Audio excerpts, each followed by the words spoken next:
देखो एक बात समझ लो, आज हिंदुस्तान जो है वो आज नया हिंदुस्तान है, बदला हुआ हिंदुस्तान है। आज जो है वो मैदान में ठुकाई भी करेगा और ये आतंकवादियों और आतंकवादियों के आकाओं की जगहसाई भी कराने वाला है। आज वो हिंदुस्तान नहीं है कि दहशतगर्दी लाख सही, रिश्ता निभाते रहिए, दिन मिले या न मिले हाथ मिलाते रहिए, वो नहीं है आज। जिनके हाथ जो है वो बेगुनाहों के खून से रंगे हों, उनके हाथों से कौन खिलाड़ी जो है वो, कौन संवेदनशील खिलाड़ी जो है वो ट्रॉफी लेगा। और इसलिए जो है वो इनकी फील्ड में ठुकाई भी हुई है, धुनाई भी हुई है, उसके साथ ही साथ जगह हंसाई भी हुई है। लेकिन अफसोस की बात है कि मैं देखता हूँ कि चोट जब जब कराची को लगती है, चीख जो है वो कांग्रेसी कुनबे की निकलती है।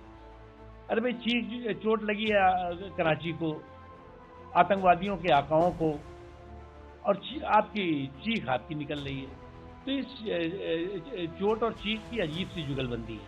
संजय राउत का जो ट्वीट आया है कि पहले तो कहा गया था कि पाकिस्तान के साथ समझौता बंद किया गया, लेकिन अभी मैच भी खेल रहे हैं और मैच भी।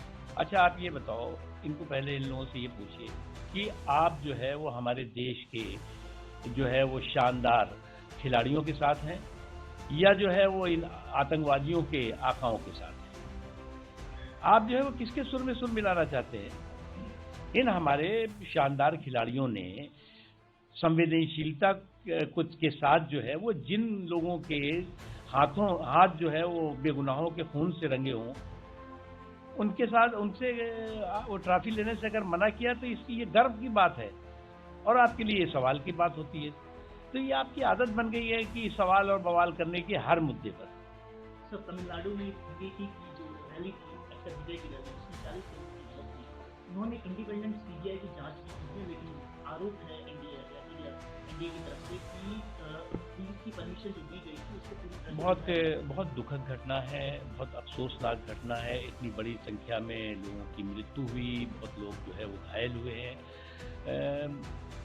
इसमें जो भी तह तक जाने की ज़रूरत है और इसमें जो भी जिम्मेदार है उसके खिलाफ कार्रवाई भी होनी चाहिए और ऐसी कार्रवाई होनी चाहिए ताकि इस तरह की घटनाओं की पुनरावृत्ति न हो सके।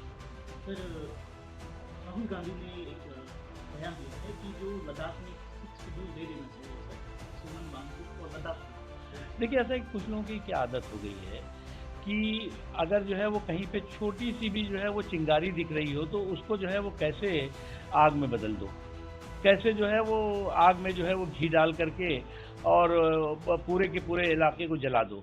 अरे भैया, इस सोच और समझ और सनक से बाहर निकलना चाहिए। इस तरह की सोच समझ और साजिश और सनक जो है वो आपका सियासी सुपड़ा साफ कर रही है। अरे वहाँ पर शांति हो, वहाँ पर लोग जो है वो संवेदनशीलता के साथ, एक शांति प्रिय स्थान है, एक शांति प्रिय वहाँ के लोग हैं। जो घटना हुई वो बहुत अफसोसनाक है, दुखद है। उसको संवेदनशीलता के साथ किया जा रहा है। आप उसमें जो है वो आग में घी डालने में लगे हुए हैं। सर, बरेली में जो घटना हुई है, इंडिया ब्लॉक के बहुत सारे लीडर हैं जिनका कहना है कि आई लव मोहम्मद कहने पर किसी भी प्रकार की आपत्ति नहीं है। देखो, आस्था के नाम पर अंधाधुन अराजकता अस्वीकार्य है। कोई भी देश जो है वो आस्था के नाम पर अंधाधुन अराजकता को स्वीकार नहीं कर सकता। और आप जो है वो लव के नाम पर हेट का हुड़दंगी हाहाकार और हंगामा और हॉरर शो करेंगे तो कौन स्वीकार करेगा? किसी को आपत्ति नहीं है कि आप आई लव मोहम्मद कहिए, किसी को आपत्ति नहीं है आई लव महादेव कहिए, किसी को आपत्ति नहीं है कि आई लव माई मुल्क कहिए। लेकिन आप आस्था के नाम पर अराजकता और उद्दंडता करेंगे, देश के सौहार्द को, देश की शांति को जो है वो का अपहरण करने की कोशिश करेंगे, तो कानून तो अपना काम करेगा। ओवैसी का भी इसमें बयान आया, उन्होंने कहा कि अगर आई लव मोहम्मद के नाम पर अगर किसी प्रकार से रोका जाएगा तो पूरे भारत में। देखिए, किसी को आपत्ति नहीं है आई लव मोहम्मद पर, लेकिन जो है वो लव के बैनर और बवंडर जो है बवाल का बवंडर करने वाले लोग जो हैं वो, उससे आपत्ति है। आप लव के बैनर के तले हेट का बवंडर कर रहे हों और उसके बाद कहेंगे जी हमें ये हमारा ये जो है संवैधानिक अधिकार है।